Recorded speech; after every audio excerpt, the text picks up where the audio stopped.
Good afternoon and welcome to Bermuda's News and Views. I'm your host, Don Burgess, and with me today is Donna Raynor and Mia Bean. Welcome.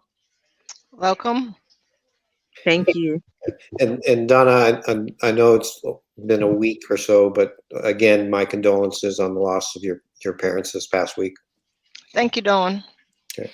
I guess why we're here is to talk about the cancellation of the Carifta Games, and I have to say, like last night, I was sort of godsmacked that this sort of came like right out of the blue and hit me that it was canceled, and the reaction of the Bermuda public seems to be one of like outrage and shock, or a little bit of denial as well.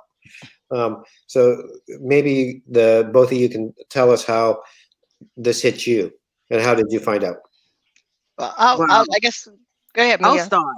So I work remotely, so I got the notification that I got an email from NACAC, and it was a group email. So it said Circular Carifta 2021. So I just assumed it was information about the upcoming announcement or another meeting about it with the Carifta family. But I opened it and started reading it, and I saw that the games was canceled. And I was like, oh my goodness. So I picked up the phone immediately and called Donna because I knew her phone was going to start ringing. So I said, Donna, check your email. Because we haven't been bothering Donna for the last week, obviously, giving her time to deal with her family. So I was like, oh, I have to bother her for this. So I called Donna. I said, check your email. She was like, what? And just reading it, we were just surprised with what was contained in the release. Well, the main thing was that everybody was getting it at the same time. We had no knowledge that this was going to go out.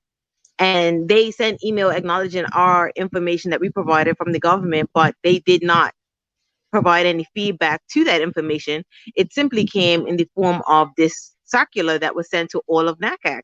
And we felt like it was in poor taste to not communicate with us prior to sending that communication out. Yeah. Yep. And Dawn, you wanted to know how I feel. As Mia said, she called me and I read it and I was in total shock. And the reason I was in total shock is because through this whole process of, postponing, changing dates and so on, we've been in constant contact with NACAC. When we made the postponement announcement, we did a joint announcement with NACAC and the Bermuda LOC, basically stating that we were postponing the games. We've been going backwards and forwards, about the games. So I assumed that if any decision was going to be made, as Mia said, that we would have had a meeting, and we'd have sat around the table, and they would have said, this is our decision. We would have had the opportunity to counteract their decision, given reasons why not.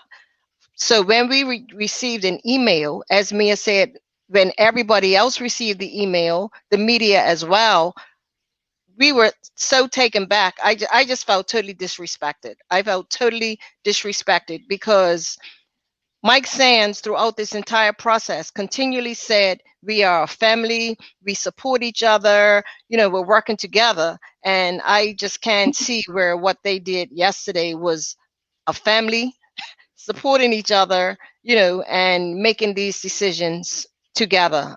So it was a complete shock. It was a complete surprise. I still don't understand why it was so necessary to make this decision the beginning of May. I don't know. They've never said, why they had to make the decision. The only thing that they have said is something about a charter, making charter arrangements, but I'm sure making arrangements now versus making arrangements at the end of May, I don't really see what the difference is with the games supposed to be held in August. I don't understand the reason for the rush. Okay. So Cindy Swan has actually posted a good question. She wants to know who is NACAC and what role they play in this. Well, NACAC is the North America, Central America, and Caribbean Games, and that is what the Carifta Games falls under. As I say to persons all the time, we are just the host of the games, but the games really fall under NACAC, but they still make decisions with whatever local organization is hosting the games. Those decisions are usually made jointly. NACAC usually does not make a decision like that on its own. That's like saying the IOC who Tokyo report to decide that they're going to cancel the games, I really don't think that the IOC would make that decision without speaking to Tokyo first before making that announcement to the world. So that's kind of where we are. NACAC is kind of who we report to, but I would have thought that a discussion would have taken place first, and then, you know, a decision made jointly, and also the decision sent out to the press jointly as well. All right. Now, another comment, Only Bean says he's watching because I care and I'm shocked and hurt. I think, like, judging by the comments last night that I was reading online, a lot of Bermudians fell into that category because the Carifta Games have such a great history here. I mean, back from the first game in the 70s, and of course 2000 and was 3 or 4. Which one was it? 2008 and 2002. Yeah, we had 4. We had, 2004. yeah, we had 19. Yeah, we had 1975 as well when I was competing, and then we had, I think it was 2003, then 2008, 2012. Yeah, 2004, 2008, and then 2012. So this would have been our 5th time hosting the games, and each time we've done a fantastic job. Yeah, because Carifta is part of our culture. Yeah. Yes. Well, the thing is that Bermuda was part of the start of the Carifta Games. Clive Long and Randy Benjamin were part of the committee with Austin Seeley and some other persons that came up with the idea of Carifta. So Carifta's been Bermuda's history from the inception of the Carifta Games. When they had the first games, Bermuda was participating and a participant in those games. So it's part of athletics history in Bermuda. Right. So did the Bermuda, did we have any sort of warning that they were even thinking about canceling games? I know they moved them to try to protect it for this year, but they have any hint that they were going to outright cancel it? When you want to go? Go ahead, Mia. We always knew that it was a possibility. However, our focus was on trying to create a games that could be beneficial to the athletes, as well as protecting the country and protecting the citizens of Bermuda. So we were trying to come up with a solution that would meet all of those demands. Like, what would check every single box? How would we keep the athletes safe? How would we keep Bermuda safe? How would we not cause another outbreak by bringing people into the country? So we had ideas, but it did not seem like NACAC was willing to make any adjustments. So, you know, one of their positions is that they were not willing to disenfranchise 50% of the Carifta participating athletes, but the decision they've made has disenfranchised 100% of the athletes, which doesn't really make sense. Exactly. So, and also the benefit of Carifta is the older athletes get the opportunity to be seen and scouted by college coaches. So last year, the athletes who aged out missed that opportunity. So this year, another group of athletes are going to miss that opportunity. So based on the vaccination issue, we would have probably had to have just the under 20 category. Now that would have reduced numbers onto the island, which could have been helpful as far as managing the bubbles and things like that. And then also those athletes would have been afforded an opportunity. Granted, some athletes may not have qualified again, but vast majority of them would have. And they would have had several years and opportunities to do so. So if you are 15 years old and you don't get to go to Carifta in 2021, you may go 22, 23, 24. You have multiple years to try again. And yes, the possibility exists, that they may not. But the fact is, the opportunity is there for them to do so.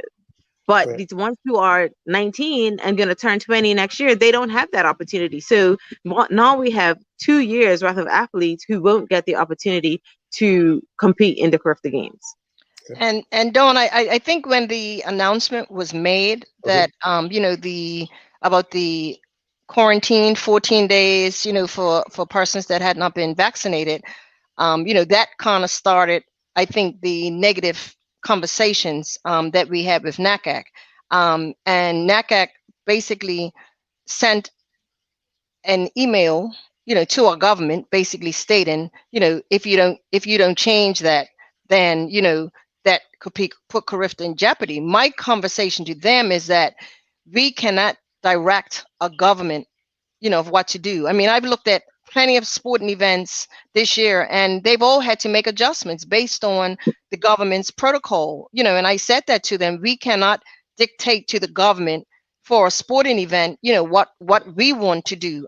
We have to, if we're going to someone else's country, we have to be guided by their rules. And because that was their rules, my thing to them was, why don't we sit down and see how we can reach a compromise? As Mia said, maybe just have the older athletes, or maybe have athletes 16, 17, and at least have something. And from the beginning of our discussion about Carifta, it was always stated, these games won't look like they normally did. At the end of the day, basically NACAC said to us, we want all or nothing. And I was really surprised at that, because we had constantly said Carifta this year with the pandemic is not going to look how it normally looks. And then all of a sudden they turned it around on us and said it's all or nothing.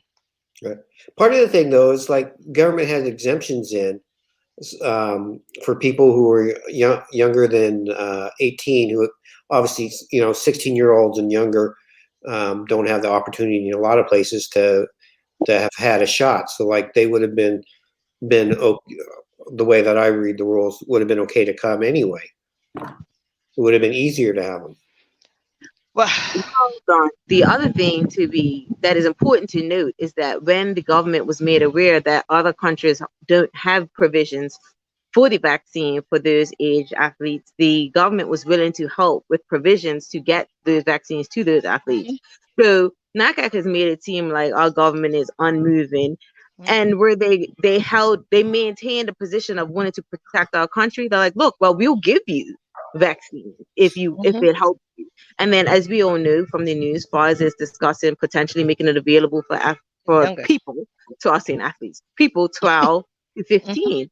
So now that creates another opportunity, and the government again would have supported that. So I don't want anyone to say, oh, the government, they let the sale happen, but they won't let this happen, because that's not the case. The government was definitely supporting us, and they were trying to put things in place so that we could have a game. So I don't want anyone to think that the government was responsible for what transpired. I think it's NACAC being unwavering in their position and taking a very rigid position and not being open to conversation, particularly with some of the things that they put in their release that wasn't accurate.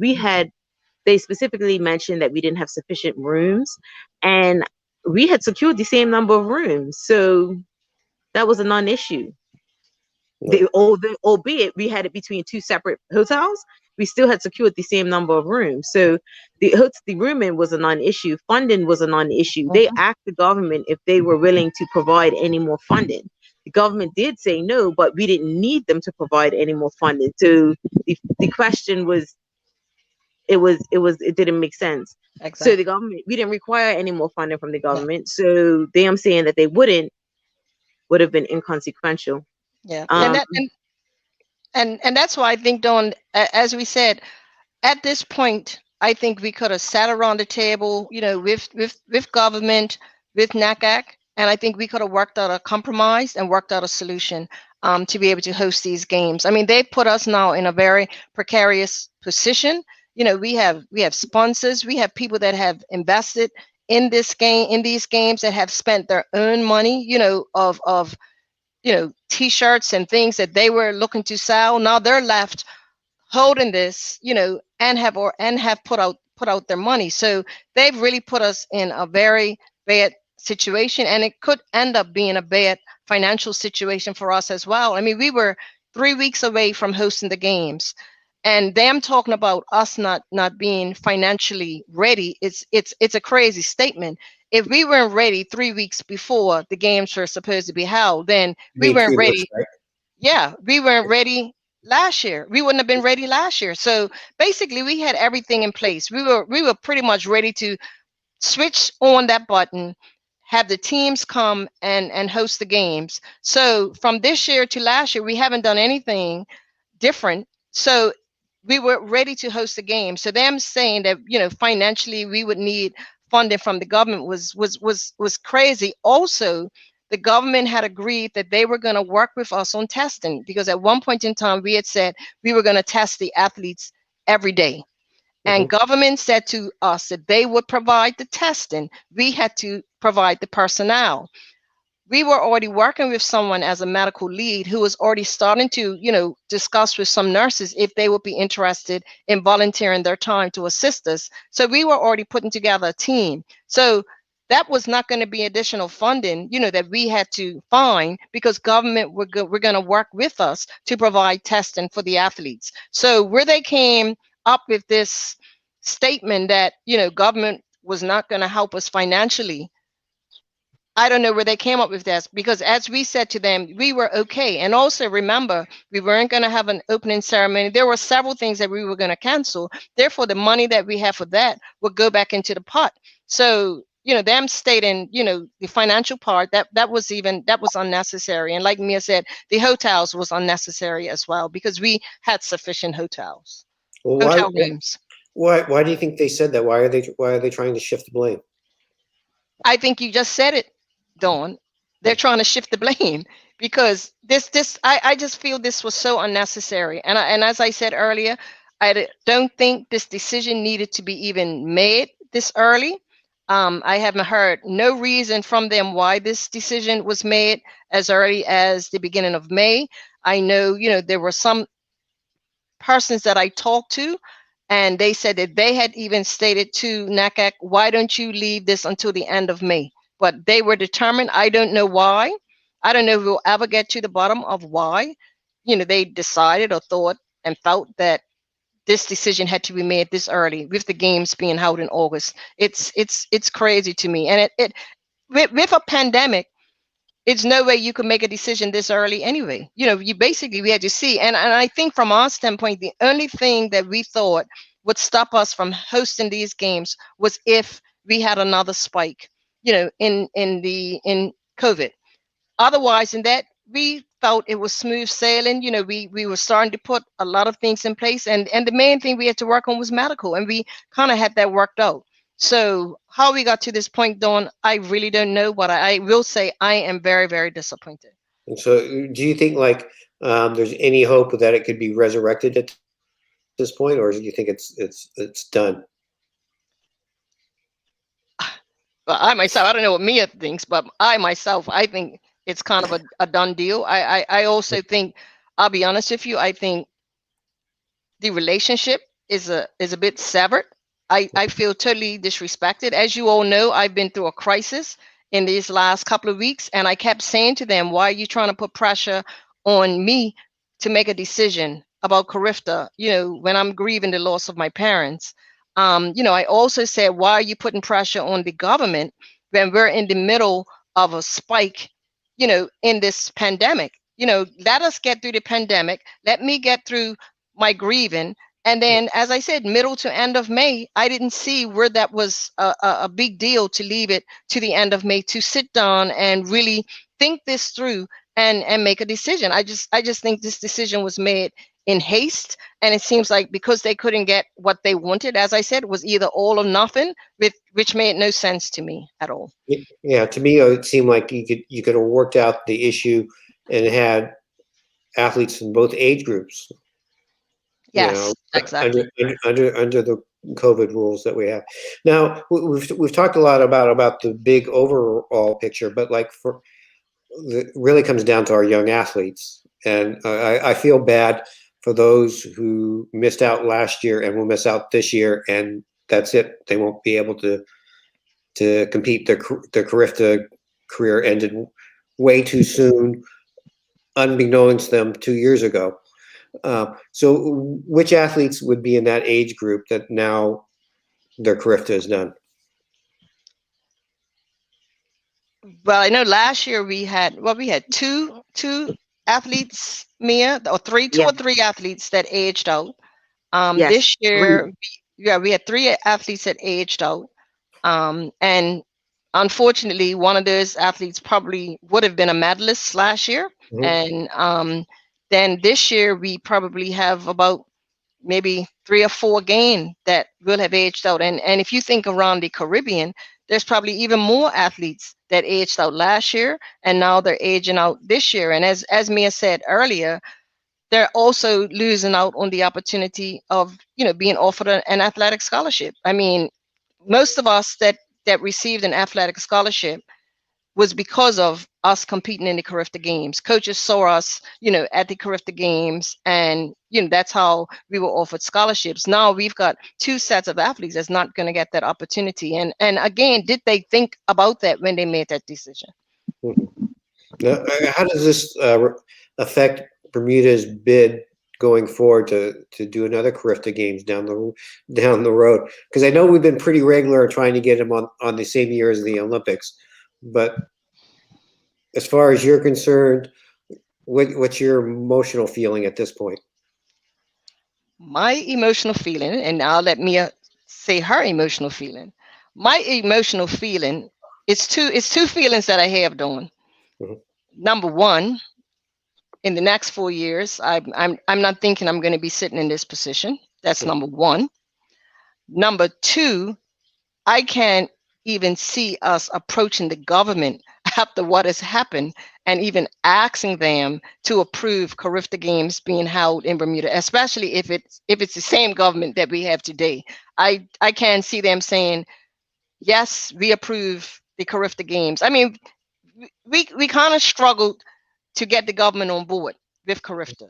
We finally have them on board. They're working with us and everything, and it all goes up in smoke. So I don't even think I would have the nerve to go to them and say, we would like to host the Carifta Games in 2 years' time. I don't know. I don't know what Mia's viewpoint is on it.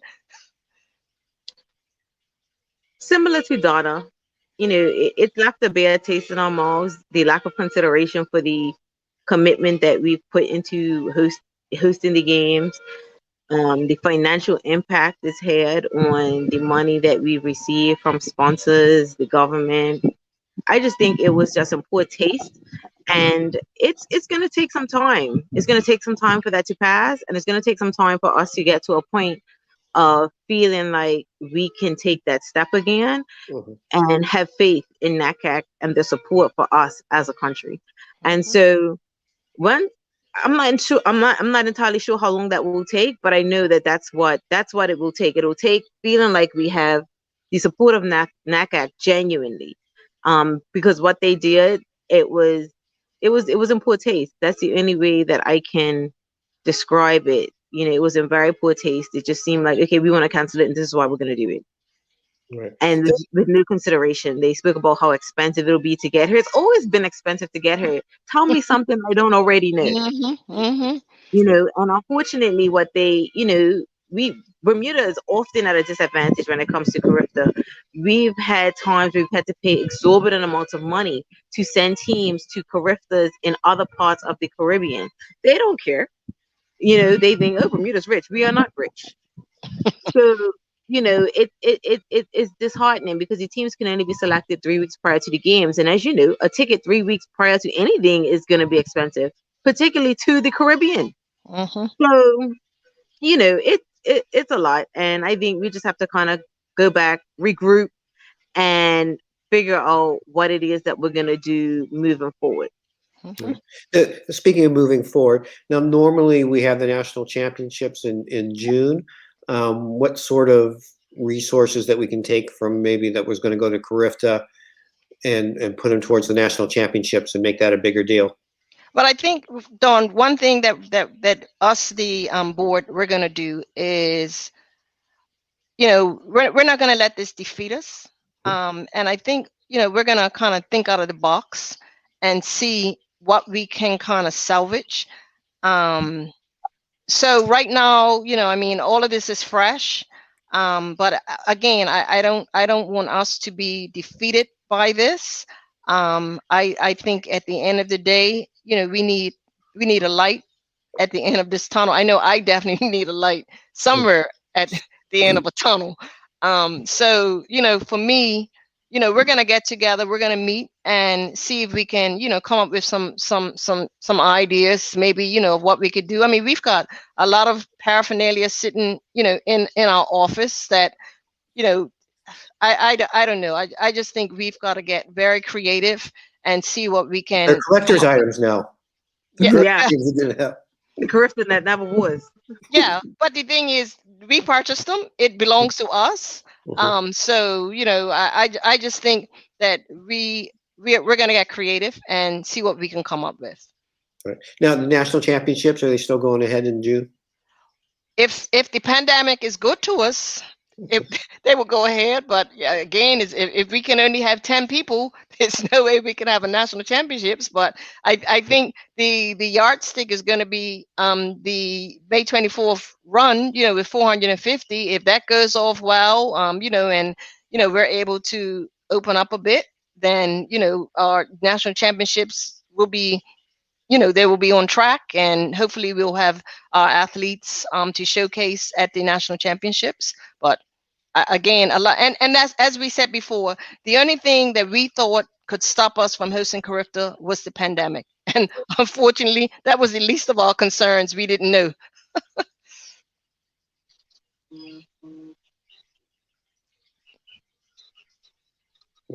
Sorry, back.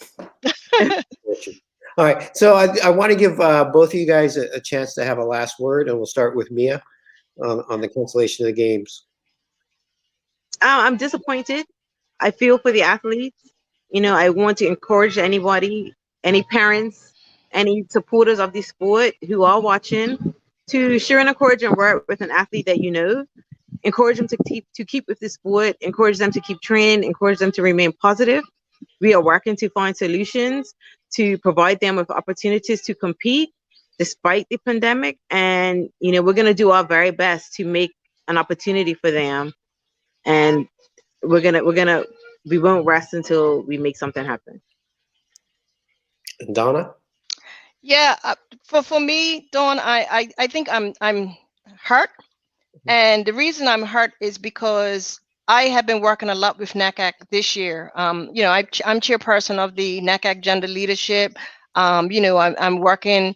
I was put forward for World Athletics, so I'm on their commissions, committees, and so on and so forth. And we all talked about us being a family, us supporting each other, and I just feel very let down. I feel very, very let down because, as I said, not everyone, but a lot of people know what I was going through, and I felt, that I wasn't supported.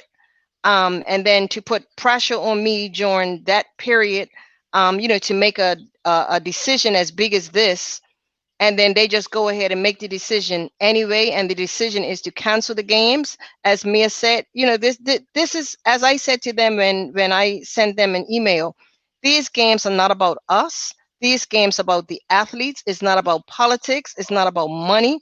It's about giving these athletes an opportunity. And when you're an athlete like I was, that came through this system, through Carifta, I end up receiving a 4-year scholarship. You want to see other athletes being able to receive the same opportunities that you have received. So for me, this is very hurtful. I'm very hurt and very disappointed. Yeah, I think all of Bermuda is very hurt along with you on the cancellation of it. So I just want to thank our guests, Mia Bean and Donna Raynor, for talking to us about the shock cancellation of the Carifta Games. Thank you for your time this afternoon. Thank you, Dawn. Thank you for having us, Dawn. Yep, Yeah. thank you. Yeah, I'm your host, Don Burgess. On behalf of Bur News, we wish you a rest of the day being very Bermudaful.